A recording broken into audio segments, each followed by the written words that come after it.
Donc là, on va traiter en fait la notion de contrainte avec le MS Project.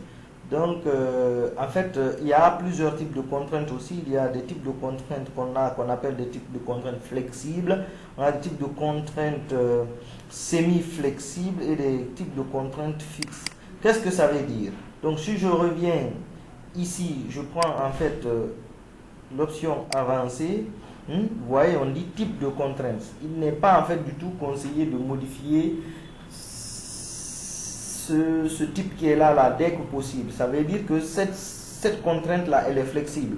C'est dès que possible. La tâche peut commencer, finir, faire. En fait, c'est dès que possible. Cependant, si vous changez, vous prenez doit commencer le, par exemple ici, ça veut dire que ça, c'est une contrainte fixe. Cette tâche doit absolument commencer, si vous prenez le 1er janvier, elle doit absolument commencer le 1er janvier.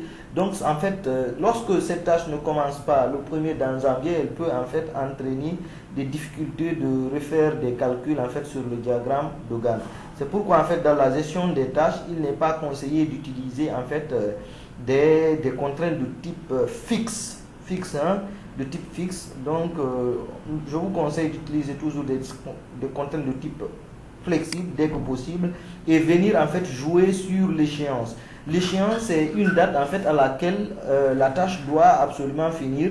Donc lorsque je choisis une échéance pour une tâche, par exemple, je dis par exemple cette tâche doit absolument finir en fait avant le 30 mars. Supposons que je dise ça, qu'elle doit finir absolument avant le 30 mars. C'est-à-dire, je mets ici, je cherche mars, le 30 mars. Donc ça, c'est sa date d'échéance. Ça, c'est sa date d'échéance. Donc ici, je peux paramétrer comme ça. Je vais encore répéter, je vous déconseille de prendre en fait des contraintes. C'est-à-dire, si tu mets ici une date de contrainte, ça indique en fait absolument que cette tâche doit finir à cette date ou doit commencer à cette date selon la contrainte que vous aurez choisie ici. Donc, lorsque je prends échéance, vous verrez en fait un truc. Vous voyez là, ça correspond en fait au 30 mars.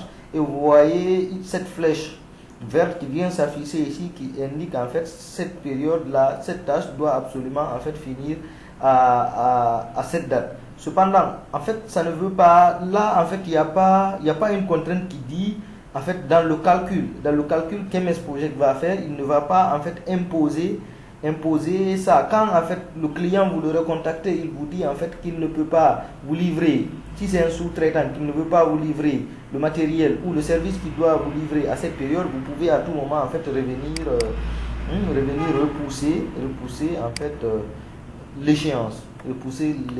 Donc dans la gestion en fait de ces tâches, je vous conseille d'utiliser plutôt l'échéance au lieu des contraintes.